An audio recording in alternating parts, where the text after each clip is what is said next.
Think with me for, if you will, for a few seconds about something meaningful or valuable to you that you lost, that at one moment you just couldn't figure out where it possibly could have gone. Did you eventually find it, or was it gone forever? Either way, how did that feel? Hello again, friends, and to those of you who perhaps I've not yet met, my name is Terry Murphy, and I'm the pastor for our single adult ministries and life groups here at North Coast. Welcome to this edition of the Daily Dose, where today, as we near the end of our 40 Days of Freedom series, we're taking another look at a phenomenal yet easy to understand teaching of Jesus called the parable of the lost sheep. It's found in the Gospel of Luke, chapter 15, verses 1 through 7, which read as follows. Now the tax collectors and sinners were all gathering around to hear Jesus, but the Pharisees and the teacher of the law muttered, "This man welcomes sinners and eats with them." Then Jesus told them this parable. Suppose one of you has 100 sheep and loses one of them. Doesn't he leave the 99 in the open country and go after the lost sheep until he finds it? And when he finds it, he joyfully puts it on his shoulders and goes home. Then he calls his friends and neighbors together and says, "Rejoice with me, I have found my lost sheep." I tell you that in the same way there will be more rejoicing in heaven over one sinner who repents than over 99 righteous persons who do not need to repent. I must have been maybe 4, 5, or even 6 years old. My mom had once again taken me shopping with her. I'd say I really didn't want to be there, as evidenced by the fact that at the first chance I got, while she was considering and comparing several items for potential purchase, I meandered away with whatever toy she'd given me to keep me occupied and found my way smack dab into the middle of one of those clothing racks. You know, the ones where the clothes are hung around in a giant circle all the way around the rack and the center is basically hollow?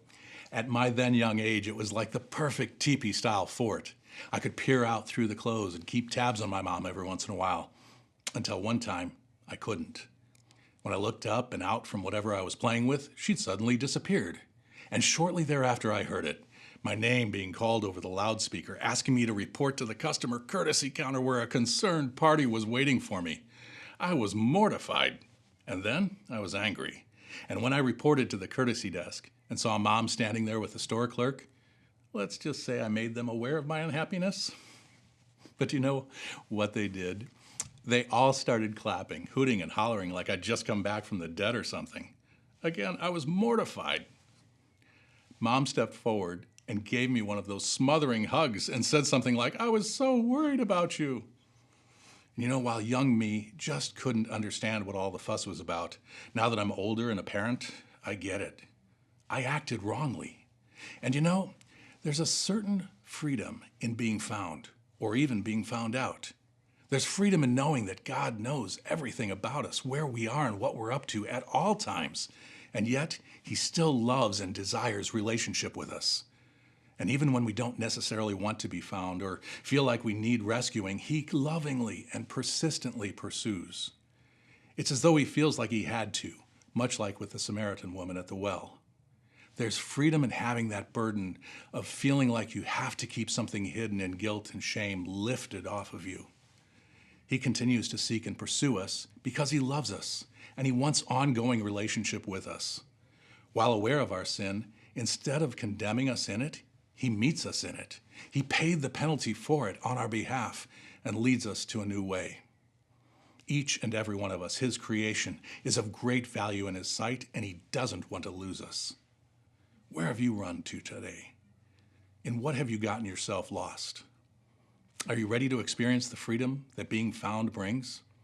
Experience the joy of allowing Jesus to put you on his shoulders and carry you into righteousness.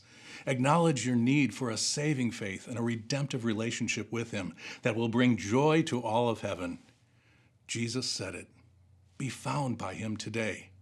There may just be no better freedom. We'll see you next time.